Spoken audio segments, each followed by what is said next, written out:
She said I was just a golden retriever fiancé and marriage was the leash. So I played her words at her birthday party, told her we were done, and walked out while everyone watched her fall apart. I don't normally share deep personal things like this with the world, but this one has been sitting so heavily on my chest that breathing feels like a chore. You know that weight that doesn't go away, no matter how many times you tell yourself to let it go? That's what I've been carrying. Every time I close my eyes, the words echo back, louder than they were the first time I heard them. And maybe, just maybe, if I say them out loud, if I let them spill into the world, they'll finally stop repeating in my head. My name is Noah. I'm 33 years old, living in Denver, working as a finance manager. I'm the kind of person who finds peace in structure. I thrive in routines, I budget for fun. I keep my life neatly tucked into spreadsheets that forecast my next 5 years. I don't just like stability, I am stability. Then there was Laura, 28 years old, vibrant, spontaneous, always buzzing with energy like a live wire in human form. Where I mapped out life in color-coded columns, she lived it like a firework, fast, loud, and unpredictable. She was the kind of person who'd say yes first and worry about the consequences later. I used to think our opposing styles balanced each other out, that my calm centered her, and her spark lit me up in ways I didn't know I needed. For 4 years we made it work, and when I proposed, it felt right, like we were building something real. We'd been engaged for almost 9 months. She used to call me her rock, said I was the one who kept her grounded when her head was in the clouds. I thought it was a compliment. I thought that meant I was her safe place. Looking back now, I realize it meant I was the anchor she planned to drag behind her. One of her close friends, Kelly, had started a podcast recently. Nothing big, just some casual chatter between her and 2 other friends, talking about love, life, and whatever came to mind over a bottle of wine. Laura had been giddy about being a guest. She was practically glowing as she got ready to go record, laughing while she pulled on her jacket, saying, "It's just girl talk, don't worry." And I didn't. I trusted her. I didn't think about it again, not until a few nights later. Laura had gone out for drinks with some coworkers while I stayed back to finish up some work emails. I was tidying the living room when I noticed her laptop still open on the couch. It was still playing something, a browser tab with audio running. I wasn't snooping. I swear I wasn't. I just went to close it out when I saw the episode title, Engagements, Expectations, and Unspoken Truths. I don't know why, but something in me clicked. I pressed play. The beginning was innocent enough, typical conversations about wedding planning, dress shopping, the stress of putting together guest lists. I smiled at first, even chuckled, until Kelly asked, "So, what's it like being engaged to Mr. Spreadsheet?" Everyone laughed, and then Laura's voice came through, clear, familiar, and somehow suddenly so foreign. "Honestly, it's like dating a golden retriever who does your taxes. He's sweet, reliable, predictable, not exactly exciting, but he'll pay for a nice wedding and a comfortable life. After that, who knows?" They all laughed again, but I didn't. I just sat there, staring at the screen, her words echoing loud in a silent room. Asterisk after that? Who knows? Asterisk like I wasn't a person, just a placeholder. A chapter to skip over. A bridge to something else. I didn't react. Not right away. That's not who I am. I don't explode, I process. Slowly, carefully. I let things sink in like ink bleeding into paper. But something about that moment, the casual cruelty, the dismissive way she spoke about me and the life I thought we were building, it burned. I hit play again. I should have stopped. I should have closed the laptop. But I didn't. The next few minutes only made it worse. She joked about not taking my last name, laughed that I'd be too busy budgeting grocery bills to notice. Kelly asked if she planned to take control after the wedding, and Laura said without hesitation, "One step at a time. Marriage is just the leash." That line hit me like a brick to the chest. Marriage is just the leash. I rewound it, played it again, and again, until my hands were shaking.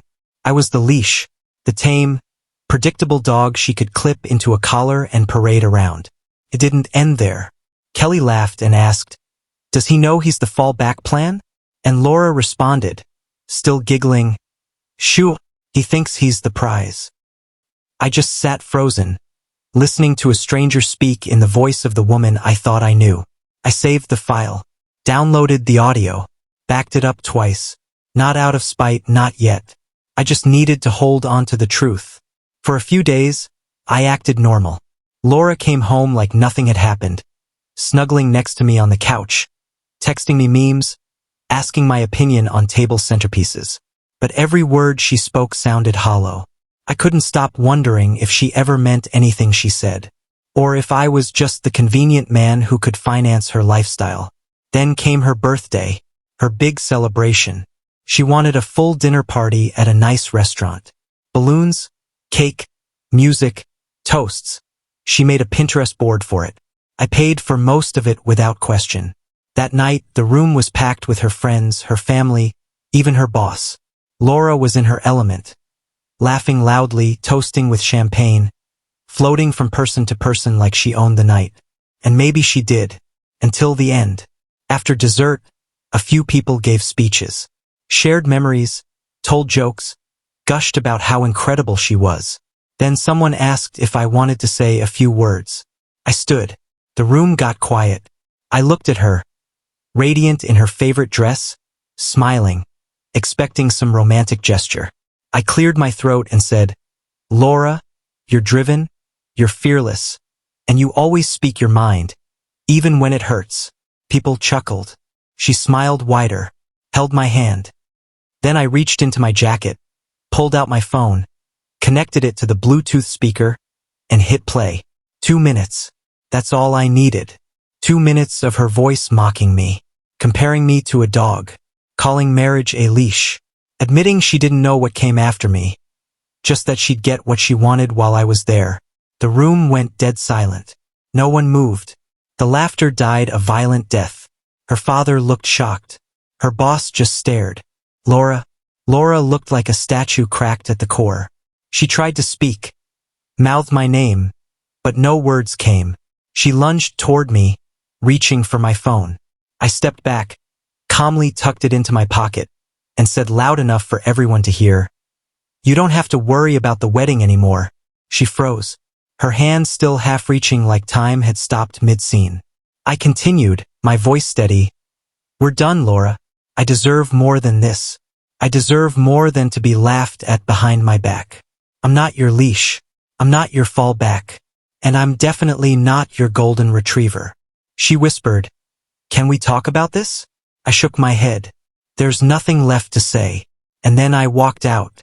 I didn't look back. I didn't wait to see who chased after me, if anyone did.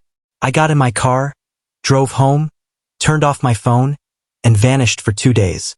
When I finally turned it back on, the chaos had erupted. 50+ missed calls, dozens of messages, some friends defending her, others, like her sister, texting, "I'm so sorry you had to hear it that way. You didn't deserve that." Even her mom emailed me, "You humiliated her on her birthday. Couldn't you have handled this privately?" Her boss messaged me too. Apparently she told him I shared a private recording without consent. I replied with a link to the public podcast, no password, no restrictions, sitting right there on Spotify. Then she showed up at my apartment, crying before I even opened the door. She said, "It was just girl talk. I didn't mean it like that. They were just jokes." I let her speak. Then I asked one question. "When you called me the leash, was that a joke too?" She didn't answer, just looked down. I stepped back and closed the door. Since then, she's been posting cryptic Instagram stories, quotes about being misunderstood, about how men can't handle strong women, about betrayal from those closest to you. I haven't said a word. I've unlinked our joint accounts, removed the last of my belongings from her apartment, and locked the engagement ring in a drawer. I don't know what I'll do with it yet. I'm working with a lawyer now, sorting through deposits, shared expenses, the legal mess of ending a wedding that was never meant to be. Was it harsh? Maybe, but it felt clean. She thought I'd laugh it off, thought I'd apologize for not having a sense of humor. But this time I wasn't Mr. Predictable. This time I was done. And that's the story. If you think I did the right thing, hit that like button, smash subscribe, and let me know in the comments. Because honestly, I've never felt this free.